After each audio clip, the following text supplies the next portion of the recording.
En 1872, mientras realizaba una investigación en el sótano del Museo Británico, George Smith tradujo una antigua tableta babilónica que contenía referencias a un nombre un poco difícil de pronunciar, es Utnapishtim, el sobreviviente del diluvio mundial, y a Gilgamesh, que buscó obtener de él el secreto de la vida eterna.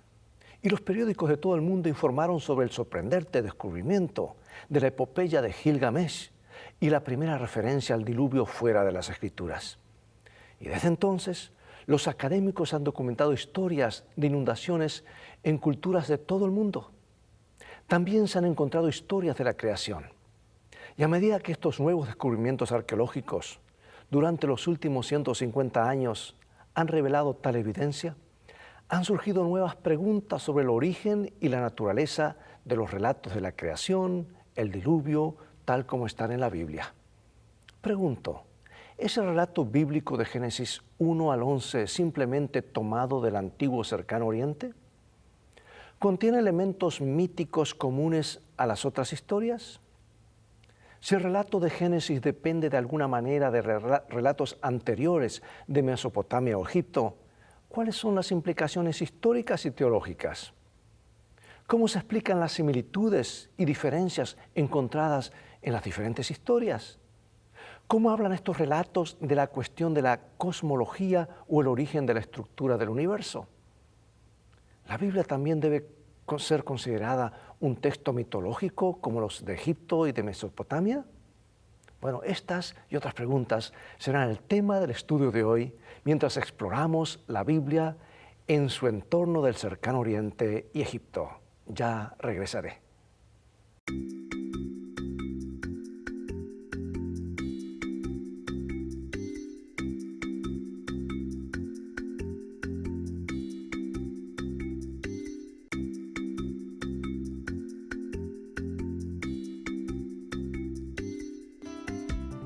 Lecciones de Vida, un estudio semanal de las lecciones de la Escuela Sabática. Este es nuestro versículo central y está en Salmo 19:1. Los cielos cuentan la gloria de Dios y el firmamento anuncia la obra de sus manos.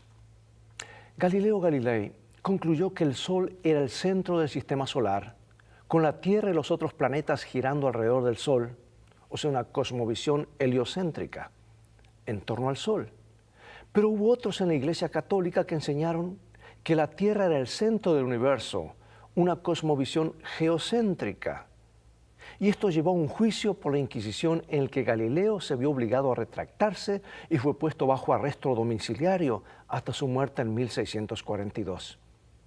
El caso de Galileo a menudo ha sido citado como un ejemplo en el que la Biblia detiene la ciencia. Pero esto plantea varias preguntas. ¿La interpretación de la Iglesia que se utilizó para condenar a Galileo realmente se deriva de la Biblia? ¿Se opuso Galileo a la Biblia en favor de la ciencia? De hecho, la Iglesia Católica había adoptado una cosmología basada en la filosofía aristotélica griega y las matemáticas de Ptolomeo, que luego trató de defender sobre la base de la Biblia.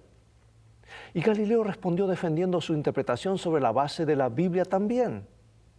Primero afirmó que Dios es el autor tanto de la naturaleza como de la Biblia.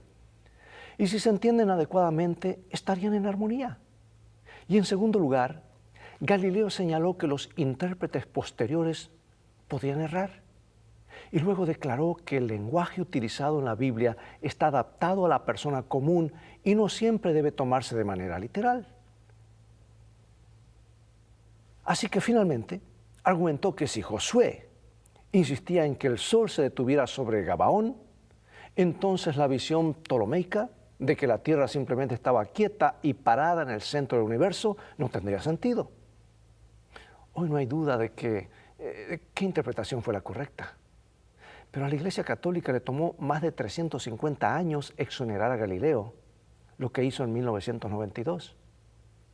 La lección para nosotros es que el intérprete de la Biblia no debe leer la Biblia a través de la lente de las cosmologías del antiguo cercano Oriente, ni de Egipto, ni de Grecia, o la última cosmovisión moderna. No. Cuando hay dificultades de comprensión, es importante considerar cuidadosamente el contexto, los patrones del lenguaje y el sentido del pasaje bíblico. Muchos grandes pensadores recibieron inspiración de las Escrituras para explorar el mundo creado por Dios. Y como resultado nació la ciencia moderna. Johannes Kepler, Isaac Newton, John Gray, Robert Boyle y otros grandes científicos creían que su trabajo alumbraba aún más la obra de la creación de Dios. Sin embargo, después de la Revolución Francesa, la ciencia del siglo XIX comenzó a mudar de una cosmovisión teísta a otra basada en el naturalismo y el materialismo, a menudo sin ningún lugar para lo sobrenatural.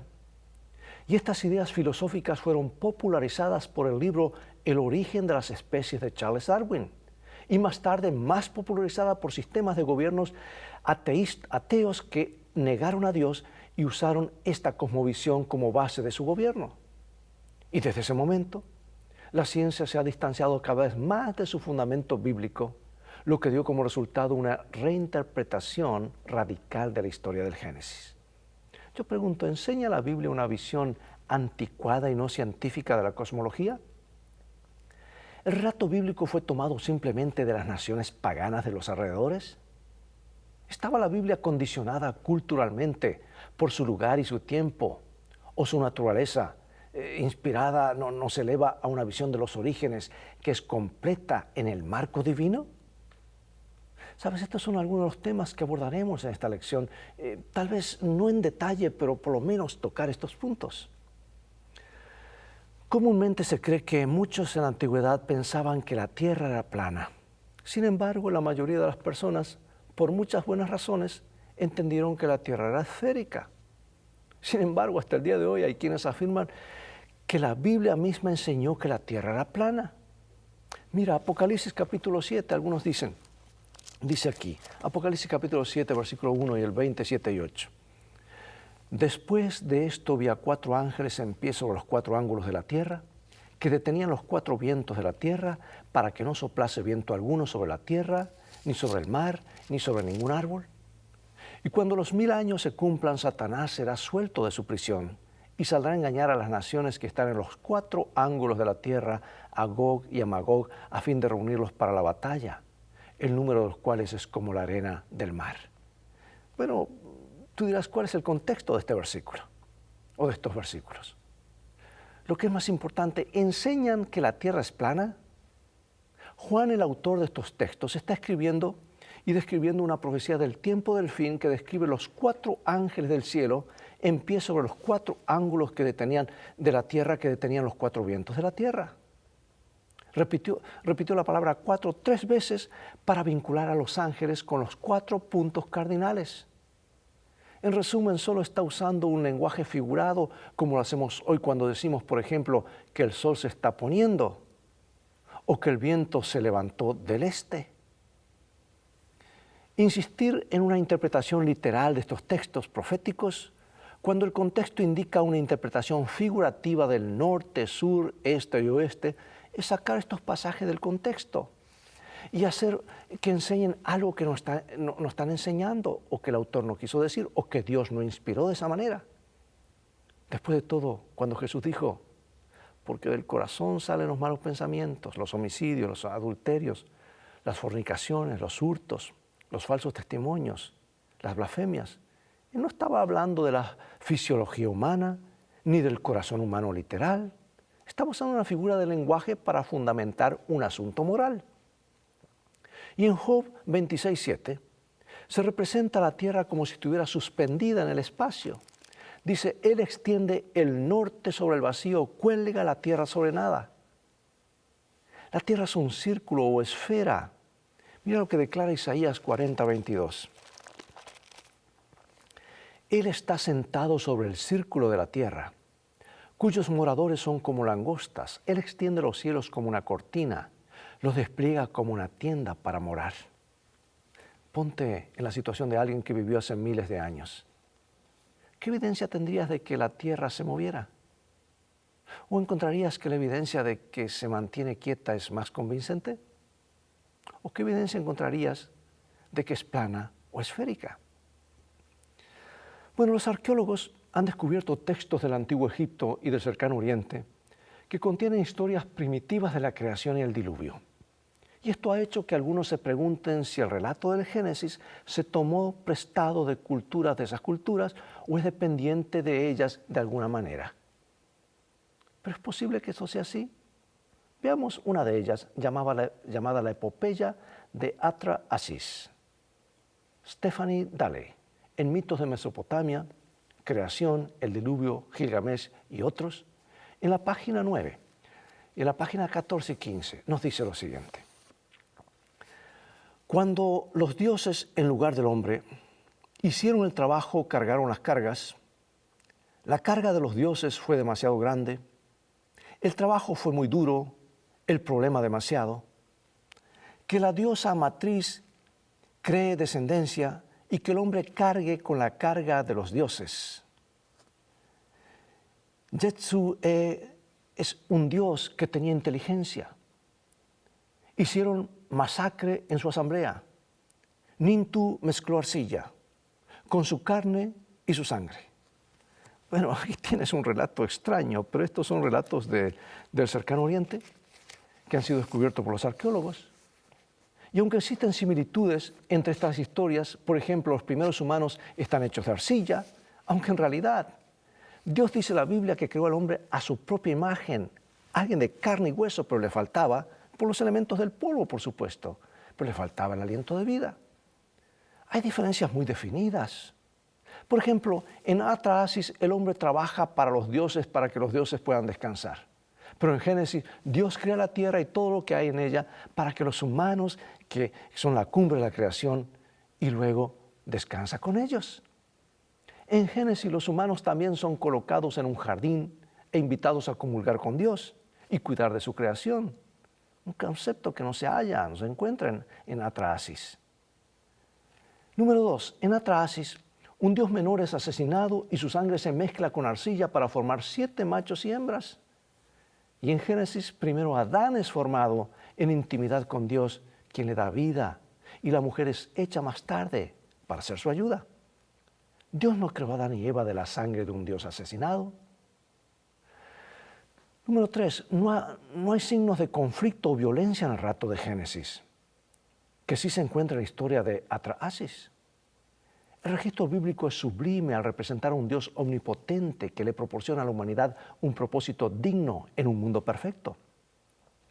Y esta diferencia radical ha llevado a los eruditos a concluir que, al final, estas historias de la creación son muy diferentes. Es más, algunos han argumentado que a través de los siglos se han transmitido historias de la creación y el diluvio que se basan libremente en lo que realmente había sucedido. De ahí algunas de las similitudes, pero se habían distorsionado con el tiempo y bien distorsionadas que están. Por el contrario, Moisés, bajo la inspiración del Espíritu Santo, reveló lo que realmente había sucedido. Y yo pregunto, ¿por qué esta explicación funciona mejor para explicar las pocas similitudes que la idea de que Moisés hubiera tomado prestado de otras historias paganas? Sí, amigos, lejos de depender de los antiguos mitos paganos de la creación, el Génesis parece haber sido escrito de manera tal que refuta todos esos mitos y separa de ellos a Dios como creador. Génesis 1, 14 al 19, vamos a leer. Dice así la palabra de Dios. Dijo luego Dios, haya lumbreras en la expansión de los cielos para separar el día de la noche, y sirvan de señales para las estaciones, para días y años, y sean por lumbreras en la expansión de los cielos para alumbrar sobre la tierra. Y fue así. E hizo Dios las 2 grandes lumbreras, la lumbrera mayor para señorearse en el día y la lumbrera menor para que señorease en la noche. Hizo también las estrellas y las puso Dios en la expansión de los cielos para alumbrar sobre la tierra y para señorear en el día y en la noche y para separar la luz de las tinieblas. Y vio Dios que era bueno, y fue la tarde y la mañana el día cuarto.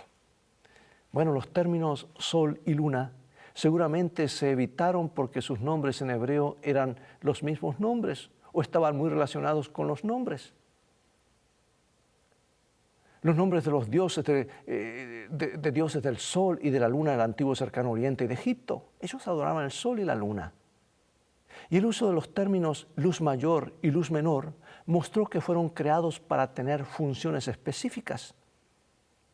Señales para las estaciones, para días y años, y para alumbrar sobre la tierra. ¿Captaste? Los paganos usaban el sol y la luna y eran adorados.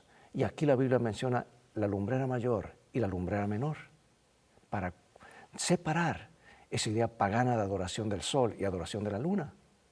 Es decir, el texto muestra muy claramente que el sol y la luna no eran dioses, sino que objetos creados con funciones naturales específicas, tal como lo entendemos hoy. Ahora pregunto, ¿cómo traza la Biblia la historia de la humanidad desde Adán hasta Noé y desde Noé hasta Abraham? Hay un elemento que hace que estas genealogías sean únicas en la Biblia. Contienen el elemento tiempo, lo que hace que algunos estudiosos los llamen correctamente cronogenealogías. O sea, contienen un mecanismo de conexión de la información del linaje junto con los periodos de tiempo. De modo que cuando la persona 1 hubo vivido por años, engendró a la persona 2. Y la persona 1, después de engendrar a la persona 2, vivió muchos años y engendró otros hijos e hijas. Génesis 5 agrega la frase de la fórmula, y todos los días de la persona 1 fueron X años. Este sistema de interconexión habría impedido que se eliminaran o se agregaran generaciones. Así que los capítulos 5 y 11 de Génesis contienen una línea continua de descendencia en el que no hay generaciones adicionales ni faltantes. Y de esta manera, la Biblia se interpreta a sí misma. Durante casi 2000 años, los expositores judíos y cristianos han interpretado que estos textos representan la historia y son una forma precisa de determinar la fecha del diluvio y la edad de la tierra, al menos desde los 7 días de la creación, tal como se describe en Génesis 1 y 2. Jesús y todos los escritores del Nuevo Testamento se refieren a Génesis 1 al 11 como historia digna de crédito. Mencionaré solamente 2 versículos de las decenas que menciona el Nuevo Testamento. Vamos a 2 Corintios 4:6 para comenzar, y dice así: Porque Dios, que mandó que de las tinieblas resplandeciese la luz, es el que resplandeció en nuestros corazones para iluminación del conocimiento de la gloria de Dios en la faz de Jesucristo. 1 San Pedro 3:20. Los que en otro tiempo desobedecieron, cuando una vez esperaba la paciencia de Dios en los días de Noé, mientras se preparaba el arca, en la cual pocas personas, es decir, 8, fueron salvadas por agua. Bueno, Jesús se refiere a los escritos de Moisés y la creación del hombre y la mujer. Y Pablo usa repetidamente el relato de la creación para corroborar los puntos teológicos que establecen sus epístolas. Él les declaró a los eruditos de Atenas el Dios que hizo el mundo y todas las cosas que en él hay. Siendo el Señor del cielo y de la tierra, no habita en templos hechos por manos humanas. Y de esta manera, los escritores del Nuevo Testamento se basaron en la naturaleza fundamental del Génesis para mostrarle al lector moderno la importancia de este acontecimiento literal. Lee, por ejemplo, Romanos 5. Más de media docena de veces Pablo hace un vínculo directo de Adán hasta Jesús. Es decir, asume la existencia literal de un Adán histórico, una posición que se ve fatalmente comprometida cuando el modelo evolucionista de los orígenes reemplaza a la lectura literal de los textos. Si los escritores del Nuevo Testamento, inspirados por el Espíritu Santo y Jesús mismo, consideraron el relato de la creación como una historia confiable, pregunto, ¿por qué sería ridículo que nosotros, por basarnos en las afirmaciones de seres humanos caídos, falibles, no hiciéramos lo mismo?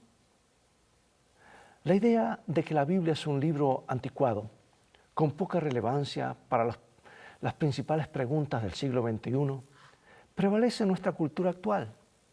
Y la cosmovisión evolucionista o evolutiva deriva en gran parte de la idea mítica de que no existe un límite distintivo entre los humanos, el mundo natural y el mundo divino.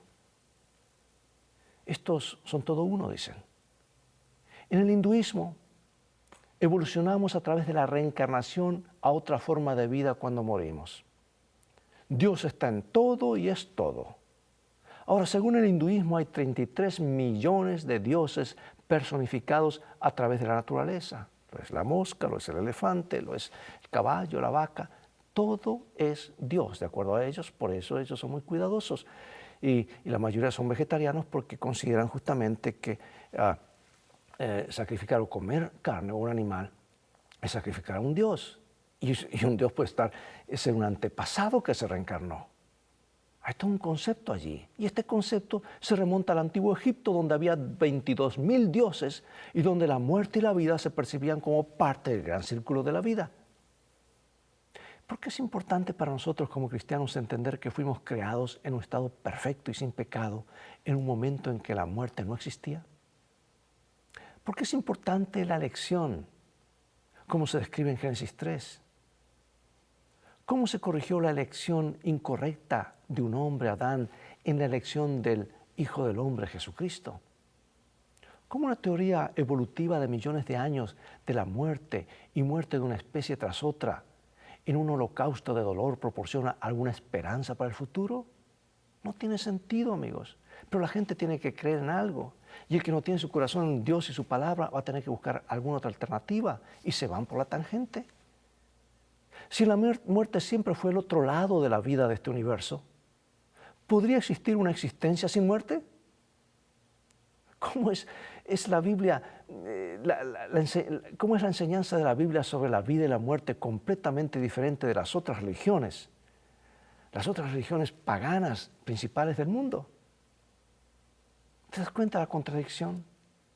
Y tristemente, Oriente está invadiendo Occidente por el vacío que han dejado las iglesias de predicar toda la palabra de Dios, y la gente ve en esas alusiones de Oriente, esos asuntos míticos, ven la respuesta y dicen, esto sí, realmente tal vez pueda ser verdad, y dejan de lado la palabra de Dios. ¿De qué manera la muerte física y la resurrección corporal de Cristo marcan la diferencia en el mundo? Son preguntas claves que la evolución no la tiene. Ella no puede explicar el dolor, el sufrimiento, el mal, la muerte. No hay explicación. Y su mejor aliado, como dije, son millones de billones y millones de años. Cuando Dios dice, hubo un comienzo, hay un final. Pecamos, morimos. Jesús vino a vencer la muerte, devolvernos la vida eterna. El mensaje es claro de la palabra.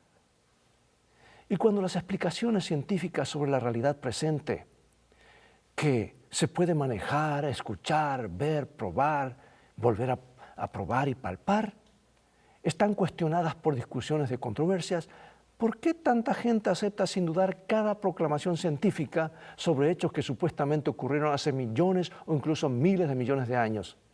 ¡Qué contradicción, amigo y amiga! Aceptamos por fe todas esas cosas, pero no aceptamos otras cosas.